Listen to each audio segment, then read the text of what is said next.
ask questions that will likely apply to many of you. And then after we wrap up today, we'll send out a link to the webinar recording. So you can feel free to share that link with others within your organization. And then lastly, today's session qualifies for continuing education credit through earmark. So I'll explain how you can claim your CE credit at the end of the presentation. All right, let's go ahead and dive in.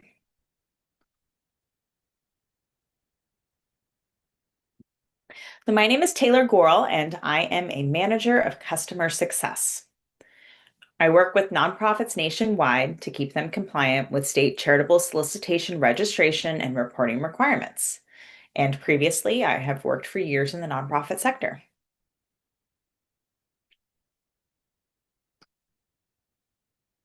Labyrinth and Harbor Compliance support nonprofits by providing comprehensive compliance solutions, including nationwide charitable registration and reporting. On your screen, you'll see a few of the many wonderful nonprofit organizations that we have helped keep compliant.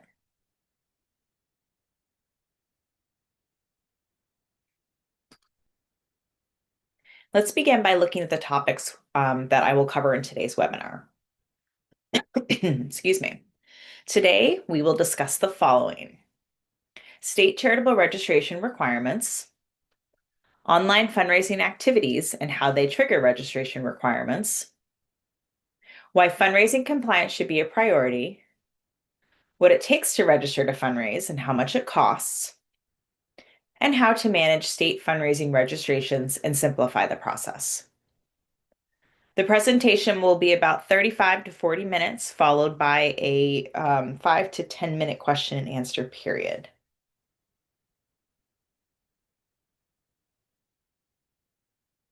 All right, let's start by going over a few key terms to ensure that we're all on the same page.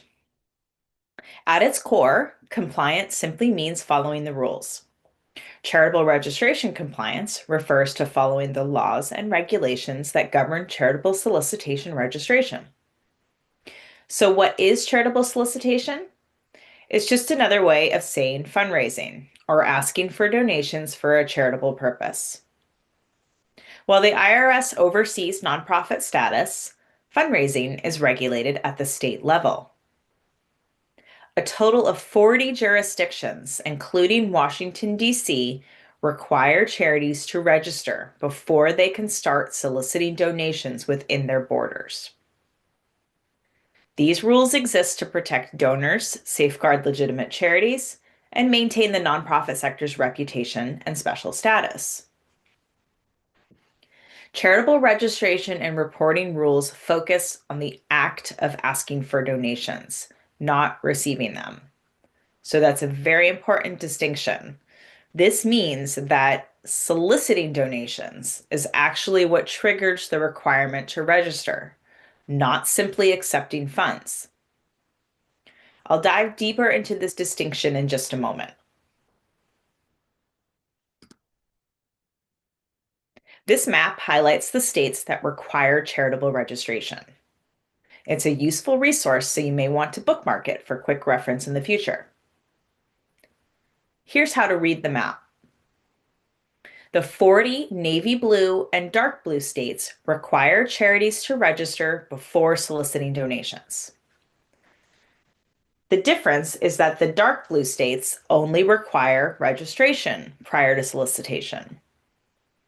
The navy blue states require both registration and the inclusion of charitable disclosure statements in fundraising materials and on donor communications.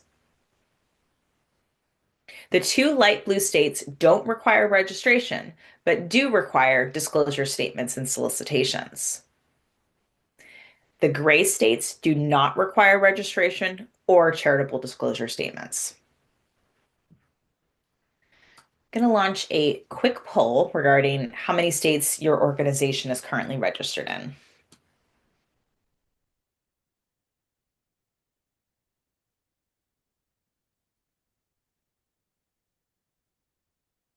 Leave it open for a couple more seconds here.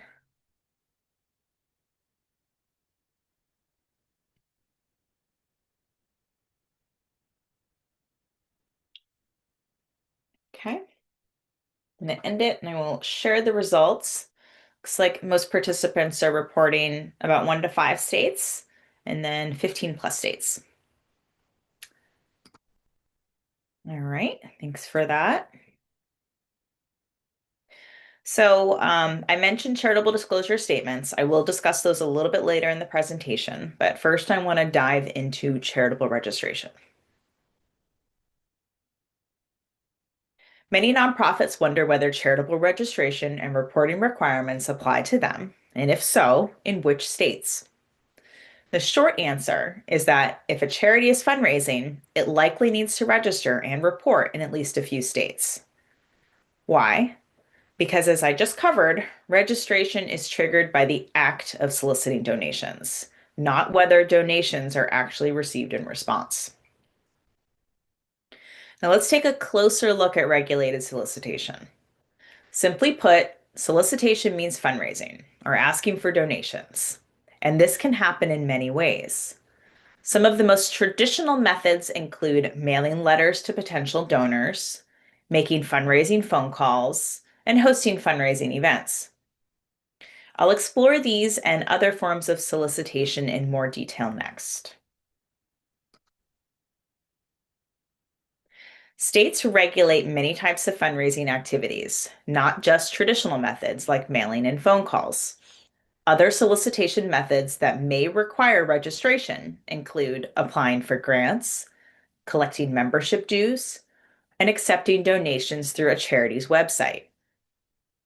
Other activities that often require fundraising registration and reporting include hiring fundraising counsel or professional fundraisers, or engaging in cause marketing campaigns, also known as commercial co-ventures or CCVs. For-profit companies such as fundraisers that assist charities with fundraising may also need to register and submit reports in a few states. Since most nonprofits use multiple fundraising methods and often solicit in more than one state, it's very important to carefully review your organization's activities. If you're soliciting donations in any of the 40 states with registration requirements, your nonprofit may need to register in one or more of them.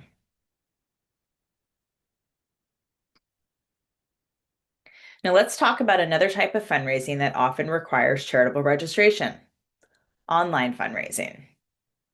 This is one of the most common topics we get questions about. Most charities fundraise online in some way. For example, many nonprofits will accept donations on their website through a Donate Now button. A charity might send fundraising emails or include donation requests in email newsletters. Charities also use social media to ask for donations or offer a text to donate or text to give option. These methods help nonprofits expand their reach and connect with supporters across the country. However, because online solicitations can easily reach donors in all 50 states, they raise important compliance questions. 8 states have specific laws governing online fundraising. The rest have fundraising laws that were written before the internet became a major part of nonprofit fundraising. As online fundraising became more common, states needed clearer guidelines. So in 2001, the National Association of State Charity Officials, or NASCO, met in Charleston, South Carolina, and created a framework called the Charleston Principles.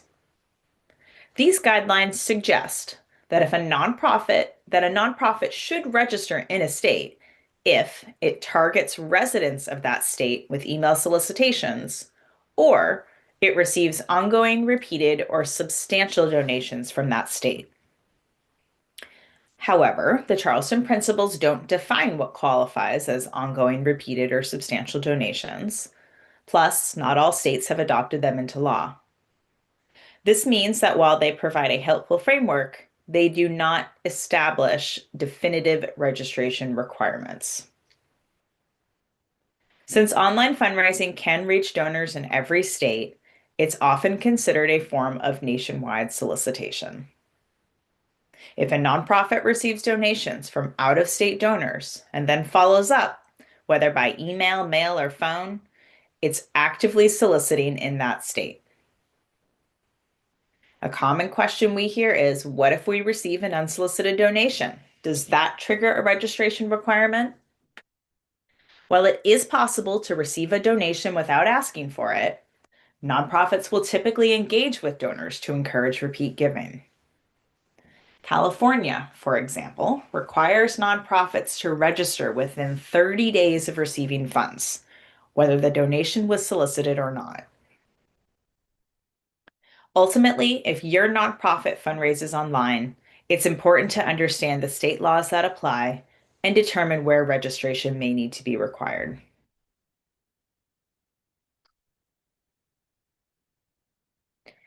Nonprofits have two main approaches to ensuring compliance when fundraising online. The most comprehensive approach is to register or apply for exemptions in all 40 states that require charitable registration. For many organizations, this is the best option because it allows them to fundraise nationwide using any method, including online. It avoids penalties, fines, or other risks associated with unregistered fundraising. And it allows a nonprofit to invest in long-term compliance as part of their capacity building efforts. This approach provides maximum flexibility for fundraising while ensuring the organization is meeting all state requirements. The second, more selective approach is to register only where necessary. Not every nonprofit has the budget or resources to register in all 40 states. This is especially true for small or newly formed organizations.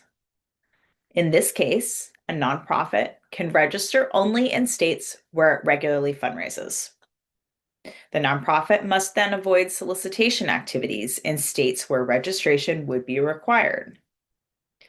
The nonprofit should also consider using specific language on its website and on fundraising materials to exclude certain states from donation eligibility. This approach requires careful monitoring of fundraising activities to ensure the nonprofit does not unintentionally trigger registration requirements in additional states.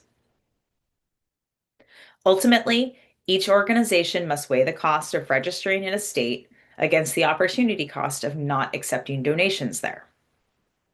Nonprofits should aim to register where required rather than risk noncompliance, as state charity regulators actively enforce fundraising laws.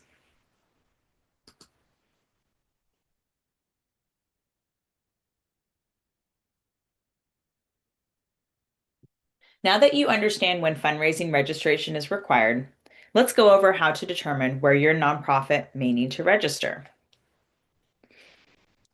Step one is to identify where you solicit donations. You'll want to start by listing the states where your nonprofit solicits donations, whether through mail, email, events, online campaigns, or other methods. Then compare your list against the 40 states that regulate fundraising. Your nonprofit will likely need to either register or apply for an exemption in these states. Since fundraising activities and state requirements can change over time, it's important to review this annually or semi-annually, especially before launching a major campaign, event, or fundraising initiative. Step two is to check for possible exemptions. Some nonprofits may qualify for state fundraising registration exemptions based on their type of organization. For example, certain schools, hospitals, or houses of worship are exempt in certain states.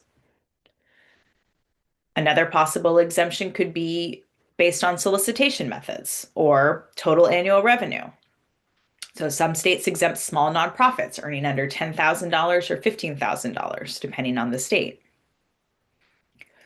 However, it's important to note that not every state offers the same exemptions, so it's important to check each state's laws carefully to see if your nonprofit qualifies. Step three is to understand that exemptions may need to be applied for and renewed. Most exemptions are not automatic. Your nonprofit must apply for them and, in many cases, renew them periodically. Additionally, if your organization experiences changes in mission, programs, structure, or revenue, you may no longer qualify for an exemption and need to register in states where you were previously exempt.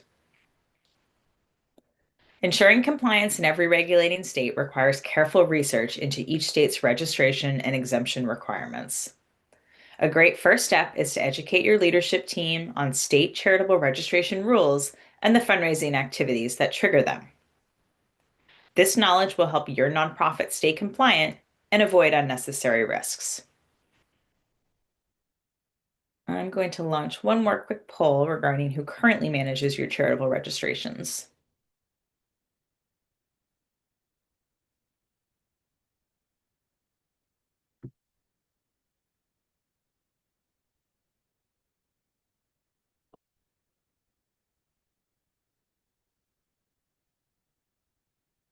Leave it open for a few more seconds.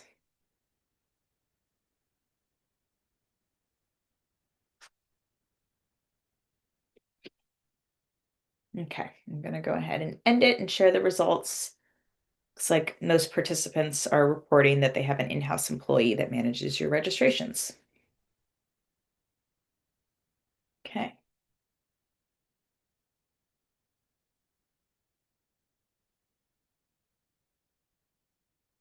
Ensuring fundraising compliance is essential for any nonprofit. Your organization will likely need to register in at least a few states, and possibly in all 40 states that regulate charitable solicitation. This can be a significant process, but it's a necessary step to stay compliant. Charitable solicitation laws have been in place for many years, but states are now enforcing them more strictly. The reason?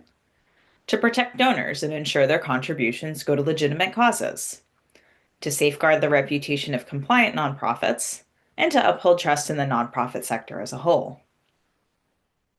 By prioritizing compliance, your nonprofit helps maintain transparency, trust, and credibility, ensuring that you can continue fundraising effectively while avoiding potential penalties or restrictions. If your nonprofit has been out of compliance in a state for some time, it's not too late to fix it. By proactively registering in the states that require it, your organization can avoid risks such as penalties, investigations, or additional scrutiny from state authorities. Taking action now is the best way to ensure compliance moving forward. A former Pennsylvania director of the Bureau of Charitable Organizations once shared this advice with nonprofits. Quote, "If you were coming in voluntarily, even if you had been violating the law for 10 or 15 years, you always got a pass. The bottom line is you want to try to register voluntarily." End quote. Regulators encourage legitimate nonprofits to follow the rules and maintain proper fundraising compliance. Their goal is not to punish organizations that are making an effort to do the right thing, even if they are late in registering. In our experience, states typically resolve missed registrations through informal resolutions or settlements rather than issuing fines, penalties, or legal action. By voluntarily registering, your nonprofit can demonstrate good faith and avoid unnecessary complications down the road. Nonprofits must be compliant in every state where they fundraise. If your organization raises money nationwide, that typically means registering in all 40 states that require charitable registration. While this may take time and effort, the benefits are significant. It gives your nonprofit the ability to fundraise without restrictions and opens up more opportunities for support. Fundraising registration is not optional, it's the law. Your nonprofit should approach it with the same level of importance as filing your IRS Form 990 every year or conducting financial reviews or audits. Registration and renewal should be part of your annual priorities, and the associated costs should be built into your budget. Many states maintain online databases listing charities and their fundraising registration status. These records are publicly accessible to donors, grant makers, sponsors, corporate partners, and state regulators. In fact, 92% of state regulators say that they regularly research nonprofits online. This means your nonprofit's compliance status is always visible, so staying registered is essential for maintaining trust and credibility. Beyond avoiding penalties, registration can actually help increase donations. Studies show that charities that register and actively promote their compliance status see higher returns on fundraising requests. Why? Because donors want to support organizations that follow the law and operate transparently. When supporters see that your nonprofit is properly registered, they feel more confident in giving, leading to stronger donor relationships and increased funding.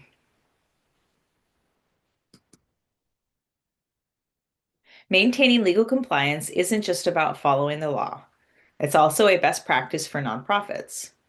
In fact, it's a key principle of the Nonprofit Standards for Excellence Code of Ethics and Accountability. Ensuring fundraising and licensing compliance is essential for running a lawful and responsible nonprofit, for protecting your organization's reputation and special tax-exempt status, and for upholding the credibility of the entire nonprofit sector. The first step toward achieving compliance is sharing what you've learned with your executive leadership and board of directors.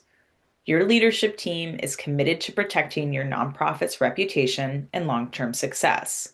But many board members may not be fully aware of state fundraising registration requirements, the risks of noncompliance, or the benefits of investing in compliance. Now that you understand these important details, take the lead in starting the conversation. Encourage your team to educate themselves on compliance and advocate for making it a priority within your organization. By doing so, you'll help ensure your nonprofit remains in good standing and positioned for future success.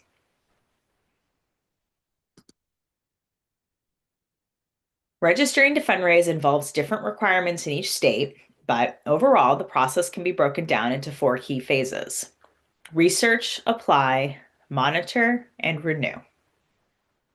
Step 1 is to research your registration status. Before you file anything, it's crucial to research your nonprofit's current fundraising registration status in each state. Your organization may fall into one of 3 categories: not yet registered in the state, currently in compliance, or in bad standing due to a past registration that wasn't properly maintained. Once you determine where your nonprofit needs to register, you'll need to submit an application, which typically includes a state registration fee. The fee amount is usually based on your reported annual revenue from your Form 990. You'll also need to include supplemental documents, such as your most recently filed Form 990, your financial statements or audit, and your formation documents, such as your bylaws and articles of incorporation. You'll also need to include your IRS nonprofit determination letter. Understanding these requirements ahead of time ensures a smoother registration process and helps your nonprofit stay compliant. Next, I will discuss the application phase. Before registering to fundraise, some states require nonprofits to complete additional corporate registration steps. These prerequisites vary by state, but commonly include appointing a registered agent. So some states require nonprofits to designate a registered agent who must be located within the state and is responsible for receiving legal documents and service of process on behalf of the organization. Along with this, you might also need to foreign qualify. In several states, your nonprofit may need to register as an out-of-state or foreign nonprofit corporation with the Secretary of State before applying for charitable registration. Completing these prerequisites ahead of time helps prevent delays or rejections in the fundraising registration process. By ensuring your nonprofit meets all requirements before applying, you'll avoid unnecessary complications and keep your compliance efforts on track. Once you've researched each state's requirements, it's time to submit your applications. For each state where your nonprofit needs to register, You must accurately complete an individual application, compile the required supporting documents specific to that state, and then submit the application either through an online portal, by email, or in paper, depending on the state's requirements. While online filing offers some convenience, it does also mean navigating multiple state-specific portals, each with their own system and process, which often requires a significant time investment. Some of you may have heard of the Unified Registration Statement, or URS, which was designed to simplify the registration process across multiple states. However, there are important limitations to using the URS, mainly that not all states accept it, or states require additional supplements to be filed alongside it. The URS itself is often longer and more complex than standard state forms, and state regulators tend to prefer their own forms, which can sometimes lead to longer processing times when using the URS. For these reasons, many nonprofits find it more efficient to complete individual state applications rather than relying on the URS. After submitting your state registration applications, the next step is to monitor their status and confirm when they are approved. Some states process applications in just a few weeks, while others take several months. During this time, your organization should track the receipt and progress of each application. Unfortunately, it's not uncommon for states to reject applications due to missing information or errors. If this happens, you must resubmit the corrected application as soon as possible, and then stay in communication with state regulators until you receive official approval. The timeline from submission to approval can range from 1 day to 6 months, depending on the state. However, by submitting complete and accurate applications and proactively managing the process, you can help minimize delays. Fundraising registration is a complex and time-consuming process. If your organization hasn't gone through it before, you can expect to have monthly or even weekly tasks dedicated to applying, tracking, and following up on registrations. Proper planning and oversight will ensure your nonprofit stays compliant and avoids unnecessary delays. One of the most common questions nonprofits have for us is, how much does it cost to register? The answer depends on several factors, including your organization's annual revenue and the number of states in which you need to register. But for most nonprofits, the total annual state fees for registering in all 40 states range from $1,500 to $5,000 per year.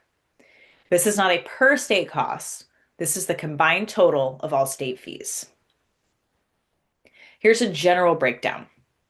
Small nonprofits that report under $100,000 in annual revenue will pay fees at the lower end of the range.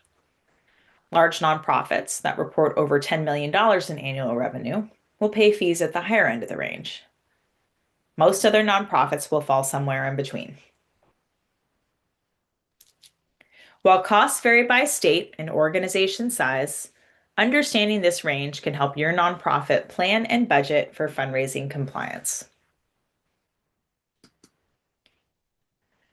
Registering to fundraise is not a one-time process. States require annual renewals to maintain compliance.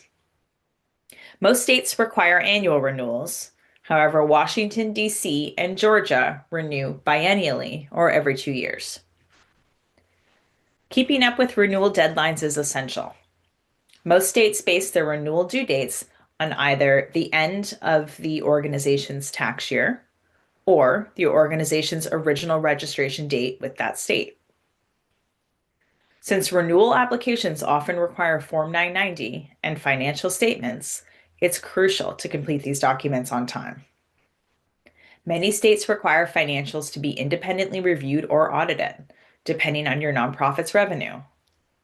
If your organization does not currently receive an annual audit, proper planning is even more important to avoid delays.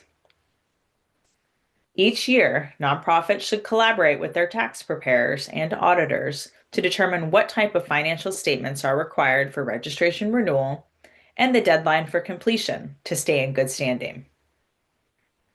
While some states allow extensions for renewals, others do not, making timely filing a priority. Failing to renew on time can lead to late fees that add up quickly, damage to your nonprofit's reputation, or the loss of the ability to solicit donations in certain states altogether. Just like with initial registration, taking a proactive and strategic approach ensures that your nonprofit stays compliant and avoids unnecessary penalties. In addition to fundraising registration, many states require nonprofits to include charitable disclosure statements in their solicitation materials and donor correspondence. 25 states require nonprofits to include specific language in fundraising materials. These statements are different from IRS disclosure requirements, meaning nonprofits must comply with both state and federal regulations. State-mandated disclosures inform donors where they can find more details about a nonprofit's leadership, finances, and activities. State disclosure statements must typically be included on all fundraising communications sent to residents of a regulated state. These communications include appeal letters, email fundraising asks, website donation pages, pledge reminders, and on donor receipt letters. State disclosures rules frequently change, so nonprofits must regularly review and update their solicitation materials to remain compliant. Regulators often check nonprofit websites during their review of fundraising registration applications and renewals, making compliance essential. Beyond being a legal requirement, including disclosure statements can actually boost donor confidence. Research shows that donors respond more favorably to fundraising requests that include transparency statements. By following disclosure laws, your nonprofit demonstrates credibility, good governance, and a commitment to transparency, all of which help build trust and increase donations.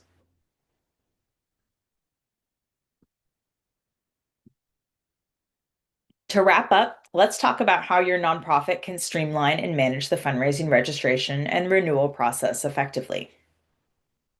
Just like initial registrations, renewals require completing state-specific applications, calculating and paying the correct fees, and gathering all required supporting documents, such as Form 990, your financial statements, which may need to be reviewed or audited depending on your nonprofit size and the specific state requirements.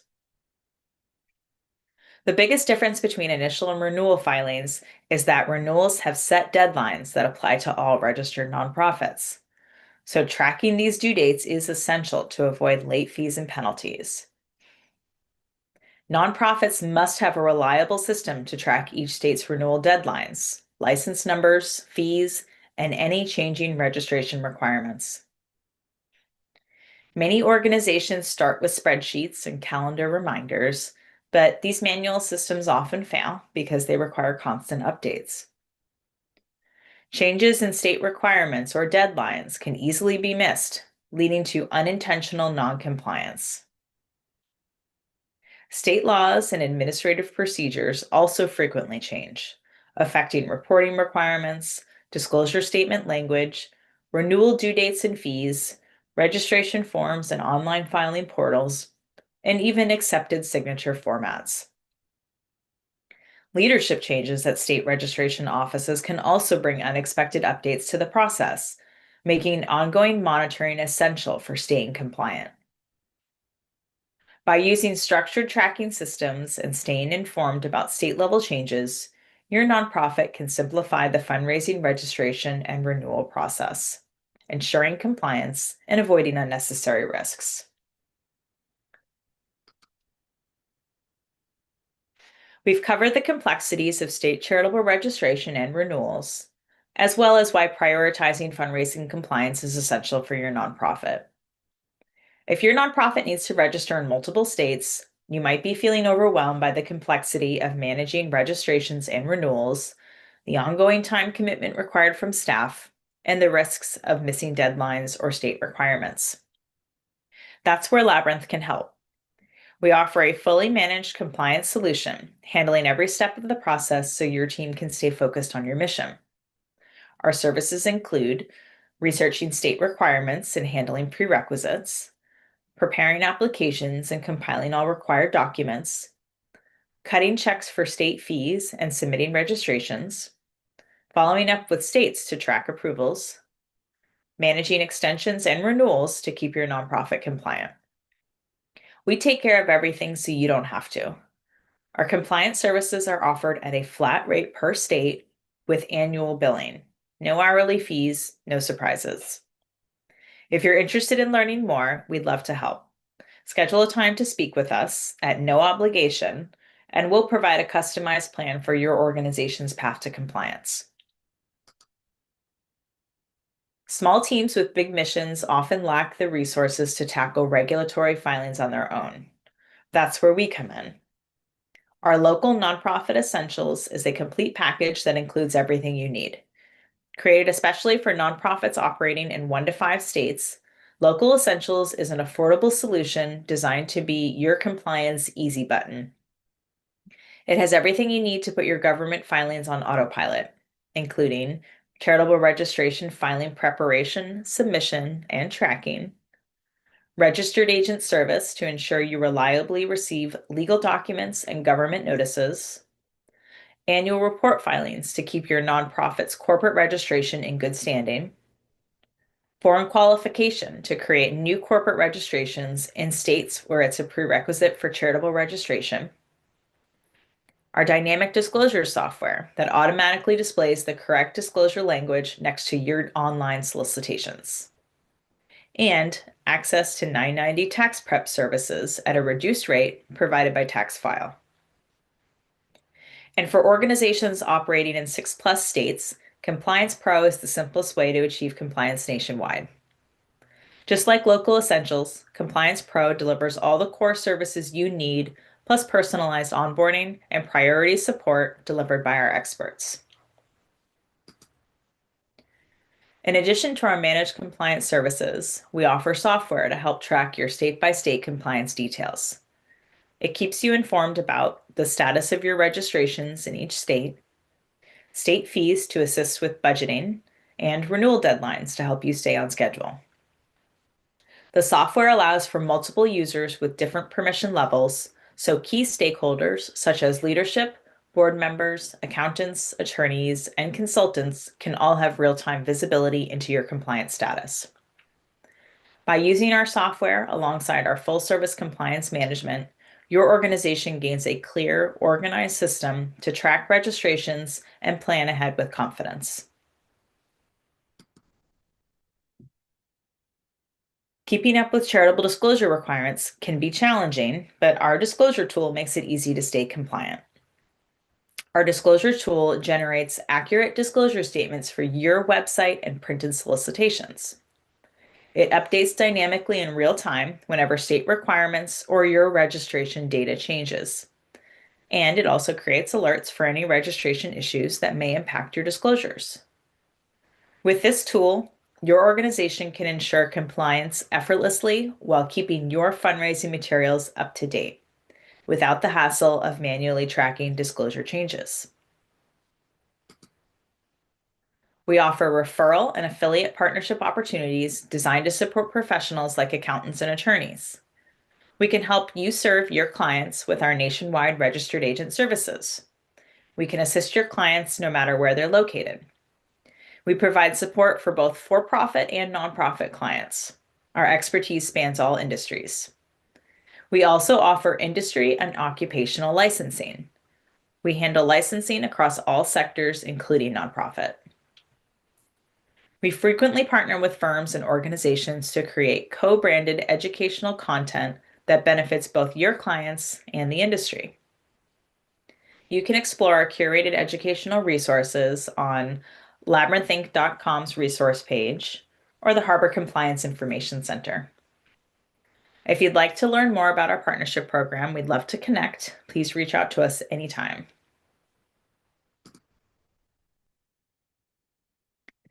If you have any compliance questions specific to your organization or you would like to explore your nonprofit's path to compliance, please feel free to contact us or schedule a pathway call. And as mentioned at the start of the session, today's webinar is eligible for continuing education credit through Earmark. Scan the QR code on your screen to download the Earmark app. After the session, we'll email you a 5-question quiz. Once completed, you'll receive your CPE certificate. All right, with a little bit of time here to do some frequently asked questions and answer some of the questions that were submitted during the registration process. The first question is, do organizations need corporate registration before fundraising in a state? And the answer is yes. Charitable registration and corporate registration, or foreign qualification, if it's outside the state that you're incorporated in, are two separate requirements. So charitable registration allows a nonprofit to legally solicit donations in a state. Corporate registration, such as filings that are completed through a Secretary of State's office, is required to do business in a state. So if a nonprofit is hiring employees, leasing property, or offering services in a state. Next question is, have nonprofits been prosecuted for failing to register for charitable solicitation? Yes, but enforcement does typically start with a warning. So regulators will send an unregistered nonprofit a cease and desist letter first. If the nonprofit continues fundraising without registering, then it may face fines, legal action, or the loss of fundraising rights altogether in a state. We have seen that happen. Next question is, can nonprofits claim ignorance of state fundraising registration laws to avoid penalties? The answer to that is no. However, states are usually lenient with a nonprofit that voluntarily comes forward to correct any past non-compliance issues. So, as I covered in the presentation, organizations that are proactive with their intentions to register are much more unlikely to face any penalties with the states. The next question is, if we only fundraise online and through social media, do we need to register in every state? So again, as I covered in the presentation, generally the answer to that is yes, because if you're soliciting donations online, that it essentially means you will accept donations from anyone in any state, anywhere. Anyone that accesses your website can give a donation. So it's generally considered regulated fundraising efforts. And so you'll want to do your research and really take a hard look about where you're soliciting and perhaps take some measures to ensure you're not collecting donations from any states where you may not be registered. So you'll definitely want to do your research or register nationwide or apply for exemptions in any states that are regulated. Next question is, do you help nonprofits start a 501c3? The answer is yes, we do offer nonprofit formation services. So please reach out to contact us to learn more about that service. Next question is, do corporate sponsorships or foundation grants count as solicitation? So the answer to that is yes. Requesting corporate sponsorships or partnerships is considered charitable solicitation and does require registration. Applying for foundation grants is also regulated solicitation in most states. One note there is that government grants are generally excluded from that requirement. Next question is, do nonprofits hosting virtual or hybrid fundraising events need to register? The answer to that is yes.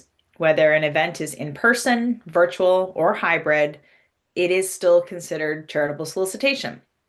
So nonprofits will need to follow the same registration rules as with other forms of fundraising. Definitely make sure you are doing your research and ensure you are properly registered in a specific state if you will be holding an event there.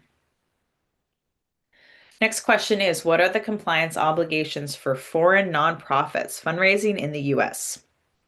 So a foreign nonprofit, so a nonprofit from another country or uh, yeah, a foreign nonprofit, they typically cannot solicit in the US states directly. So they will need to partner with a US registered nonprofit in order to raise funds legally. Most foreign organizations will create a US based Friends of Nonprofit that's incorporated in a state. That Friends of Nonprofit will then seek their IRS determination letter.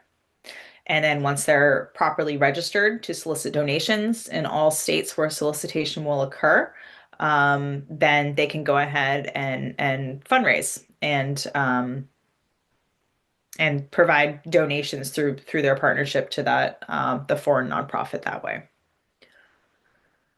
Next question is, can a U.S. nonprofit legally fundraise in foreign countries?